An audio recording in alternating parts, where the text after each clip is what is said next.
అప్పుడు నీలోనికి పరిశుద్ధాత్మ దేవుడు వస్తున్నాడని గుర్తుపెట్టుకోవాలి. అది ఖచ్చితంగా మర్చిపోవాలి.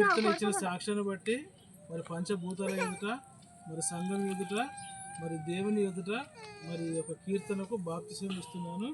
తండ్రి యొక్కయు, కుమారుని యొక్కయు, పరిశుద్ధాత్మ యొక్కయు నామంలోనికి బాప్తిసం ఇస్తున్నాను.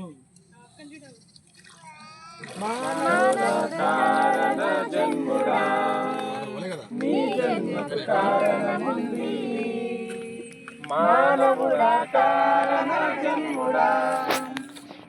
జన్మకు కారణముంది. అర్థం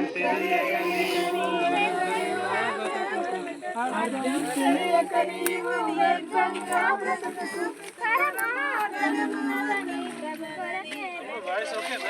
ఓకే